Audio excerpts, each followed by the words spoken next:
Tech ലോകത്തെ വാർത്തകൾ. നീണ്ട കാത്തിരിപ്പിനൊടുവിൽ BSNL 5Gയിലേക്ക് ഡിസംബറോടെ ഡൽഹിയിലും മുംബൈയിലും BSNL 5G സേവനം ആരംഭിക്കുമെന്ന് റിപ്പോർട്ട്. പൊതുമേഖലാ ടെലികോം ഓപ്പറേറ്റർമാരായ BSNLന്റെ 5G സേവനം ഈ വർഷം ഡിസംബറോടെ ഡൽഹിയിലും മുംബൈയിലും ആരംഭിക്കുമെന്നാണ് റിപ്പോർട്ട്. BSNL തദ്ദേശീയമായി വികസിപ്പിച്ച 5G സാങ്കേതികവിദ്യ പരീക്ഷണഘട്ടത്തിൽ വിജയമാണെന്ന് റിപ്പോർട്ടുകളുണ്ട്. 4G പോലെ തന്നെ 5Gയിലും തദ്ദേശീയമായി വികസിപ്പിച്ച ഉപകരണങ്ങളും സാങ്കേതിക വിദ്യയുമാണ് നെറ്റ്വർക്ക് വിന്യാസത്തിനായി BSNL ഉപയോഗിക്കുന്നത്. 2025 ഡിസംബറോടെ ഇരു നഗരങ്ങളിലും വാണിജ്യാടിസ്ഥാനത്തിൽ 5G വിന്യാസം നടത്താനാകുമെന്നതാണ് BSNLന്റെ കണക്കുകൂട്ടൽ. രാജ്യത്തെ സ്വകാര്യ ടെലികോം കമ്പനികളായ റിലയൻസ് ജിയോ, ഭാരതി എയർടെൽ, വോഡാഫോൺ ഐഡിയ എന്നീ കമ്പനികൾ രാജ്യവ്യാപകമായി 5G സേവനം ഇതിനകം നൽകുന്നുണ്ട്.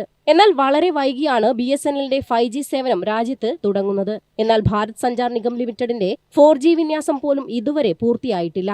4G സേവനം ആരംഭിക്കുന്നത് വൈകിയതിനാൽ BSNLന് ഏറെ വരിക്കാരെ നഷ്ടമായിരുന്നു. ടാറ്റ കൺസൾട്ടൻസി സർവീസസും തേജസ് നെറ്റ്വർക്കും സി.ഡോട്ടും ചേർന്നുള്ള കൺസോർഷ്യമാണ് രാജ്യത്ത് BSNLനായി 1 ലക്ഷം 4G ടവറുകൾ സ്ഥാപിക്കുന്നത്.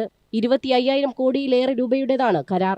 ഈ ഉപകരണങ്ങൾ 5Gയിലേക്ക് നേരിട്ട് അപ്ഗ്രേഡ് ചെയ്യാൻ കഴിയുന്നവയാണ്. ഇതുവരെ BSNL 95,000 4G ടവറുകൾ പൂർത്തിയാക്കി. News desk MyFin TV. പുത്തൻ SUVയെ വിപണിയിലെത്തിക്കാൻ ഒരുങ്ങി ടൊയോട്ട. ബേബി ലാൻഡ് ക്രൂസർ അടുത്ത വർഷം വിപണിയിലെത്തും. ടൊയോട്ടയുടെ പുതിയൊരു SUV അണിയറയിൽ ഒരുങ്ങുന്നതായി റിപ്പോർട്ട്. ബേബി ലാൻഡ് ക്രൂസ് എന്നും ലാൻഡ് ക്രൂസർ FJ എന്നുമൊക്കെയുള്ള പേരുകളിൽ അറിയപ്പെടുന്ന ഈ SUVയുടെ ചിത്രങ്ങൾ ഓൺലൈനിൽ എത്തിയിട്ടുണ്ട്.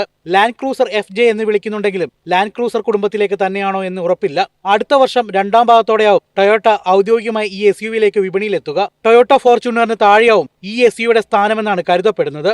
വിലയുടെ അടിസ്ഥാനത്തിലല്ല, വലിപ്പം അടിസ്ഥാനമാക്കിയാണ് ഫോർച്യൂണറിന് താഴെയാവും ബേബി ലാൻഡ് ക്രൂസ് എന്നും പറയുന്നത്. ടൊയോട്ടയുടെ SUV പെട്രോൾ, ഡീസൽ എഞ്ചിൻ ഓപ്ഷനുകൾ എത്തുമെന്നായിരുന്നു നേരത്തെ സൂചനകൾ ഉണ്ടായിരുന്നത്. വിവിധ ലോക വിപണികളിൽ മലിനീകരണ നിയന്ത്രണ നിയമങ്ങൾ കർശനമാക്കുന്ന തുടർന്നതോടെയാണ് ഡീസലിന് തൽക്കാലം കൊണ്ടുവരേണ്ടെന്ന തീരുമാനം ടൊയോട്ട എടുത്തത്. അതുപോലെ ഇലക്ട്രിക് പതിപ്പും ആദ്യഘട്ടത്തിൽ ഉണ്ടാവില്ല. 2.7 ലിറ്റർ പെട്രോളും എഞ്ചിനിലാവും ബേബി ലാൻഡ് ക്രൂസറിന്റെ വരവ്. ലാൻഡ് ക്രൂസർ പ്രാഡയുടെ എഞ്ചിനാണിത്. രാജ്യാന്തര വിപണിയിലുള്ള ടൊയോട്ടയുടെ പ്രാഡയുമാണ് പുതിയ SUVക്ക് സാമ്യത കൂടുതൽ. ചിത്രങ്ങൾ പുറത്തു വന്നെങ്കിലും ബേബി ലാൻഡ് ക്രൂസറിന്റെ ഇന്റീരിയർ ഫീച്ചറുകളെ കുറിച്ച് അധികവിവരങ്ങൾ പുറത്തു വന്നിട്ടില്ല. എങ്കിലും നിലവിൽ വിപണിയിലുള്ള ടൊയോട്ട SUVയേക്കാൾ ഒരു പടി മുന്നിലെ ഫീച്ചറുകൾ പ്രതീക്ഷിക്കാം. News desk MyFin TV.